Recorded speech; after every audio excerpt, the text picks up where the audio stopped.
रोक दिया मैक्रो ने ट्रंप को और उनकी बात पलट दी, बात काट दी। ये मैक्रो का वीडियो वायरल हो रहा है कि जरा सा गलत बोला तो मैक्रो ने ट्रंप के सामने ही गलती में सुधार कर दिया। अब इसे लेकर सवाल उठ रहे हैं कि जब ट्रंप प्रधानमंत्री मोदी के सामने ही भारत जैसे देशों के आयात शुल्क की नीति को पक्षपातपूर्ण बता रहे थे, अमेरिका के लिए नुकसानदेह बता रहे थे, तब प्रधानमंत्री मोदी ने खुलकर कुछ क्यों नहीं कहा। अमेरिका भारत को F-35 विमान बेचना चाहता है। इस विमान को इलॉन मस्क ने कबाड़ कहा है। ट्रंप यूक्रेन और रूस के साथ जो कर रहे हैं उस पर प्रधानमंत्री नरेंद्र मोदी की क्या राय है। यूक्रेन के खदानों से होने वाले राजस्व पर अमेरिका का कब्जा हो जाएगा।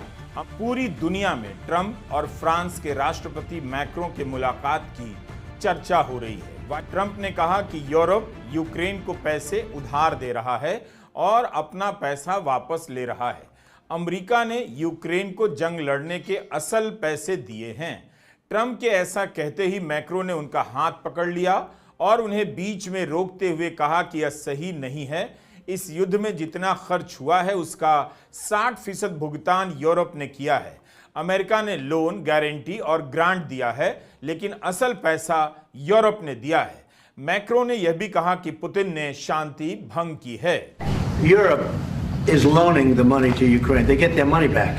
No, in fact, to be frank, we paid 60% of the total default, and it was through, like the US, loans, guarantee, grants, and we provided real money. To be clear, we have 230 billion. रोक दिया macro ने Trump को और उनकी बात पलट दी, बात काट दी।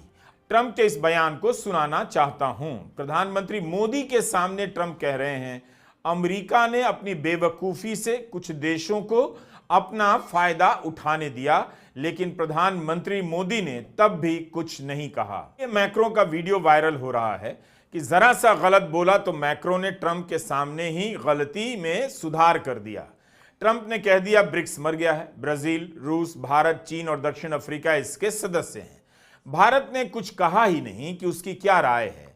क्या वह भी ट्रंप से इत्तेफाक रखता है कि ब्रिक्स मर गया है? कांग्रेस ने इस मुलाकात के वीडियो को लेकर भी सवाल उठाया था कि प्रधानमंत्री मोदी के सामने ही राष्ट्रपति ट्रंप भारत पर भेदभाव बरतने का आरोप लगा रहे थे और प्रधानमंत्री चुप रहे। यही नहीं, ट्रंप से मुलाकात के पहले ही भारत ने बजट में अमेरिकी मोटरसाइकिल हार्ले डेविडसन के आयात पर 20% आयात शुल्क घटा दिया। मस्क की टेस्ला के लिए भी आयात शुल्क 85% कम कर दिया गया। तब भी ट्रंप भारत से आयात होने वाली चीजों पर आयात शुल्क लगाने की बात किए जा रहे हैं और कर भी रहे हैं।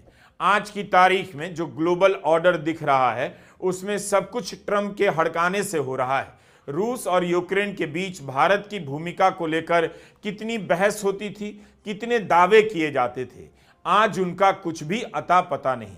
ग्लोबल लीडर प्रधानमंत्री मोदी से ना कोई पूछ रहा है और ना खुद से वे बता रहे हैं।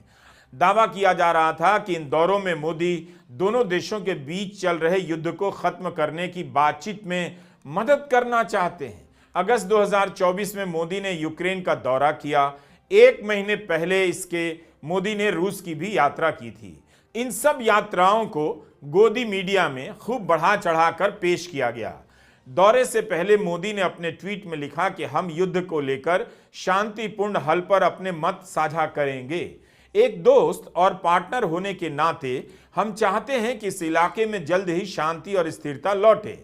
लेकिन उनके दौरे के बीच ही रूस ने यूक्रेन में एक बच्चों के अस्पताल पर हमला कर दिया। दौरे के बाद यूक्रेन से जैसे ही प्रधानमंत्री मोदी का विमान उड़ा, राष्ट्रपति ज़ेलेंस्की का बयान आ गया कि हमने मोदी जी से रूसी तेल लेने के बारे में बात की। प्रेस वार्ता में ज़ेलेंस्की ने कहा कि भारत को रूस से तेल नहीं लेना चाहिए। रूस ऊर्जा और निर्यात पर निर्भर है। अगर भारत तेल नहीं खरीदेगा तो रूस को नुकसान होगा और इसी में सारी दुनिया की भलाई है। लोकसभा चुनावों के दौरान बीजेपी ने प्रचार ही बना दिया कि मोदी जी ने वॉर रुकवा दी। आज जब रूस और यूक्रेन के बीच अमेरिका युद्ध बंद करवाने जा रहा है तो प्रधानमंत्री मोदी की कोई भूमिका नजर नहीं आती, ना उनकी कोई राय सुनाई दे रही है। अगर प्रधानमंत्री मोदी मॉस्को और यूक्रेन की राजधानी कीव जाने की क्षमता रखते हैं तो इस समय रूस यूक्रेन के बीच जो भी हो रहा है उसमें उनकी या भारत की भूमिका क्यों नहीं दिखाई देती है। जिस जेलेंस्की से मुलाकात कर, फोन कर बातचीत के बाद प्रधानमंत्री मोदी अपनी छवि ग्लोबल लीडर की बना रहे थे, ट्रंप ने उस जेलेंस्की को आते ही औसत दर्जे का कॉमेडियन कह दिया और कहा कि उनके पास कोई ताकत नहीं है। पिछले हफ्ते रियाद में अमेरिका और रूस के बीच युद्ध रोकने को लेकर बैठक होती है।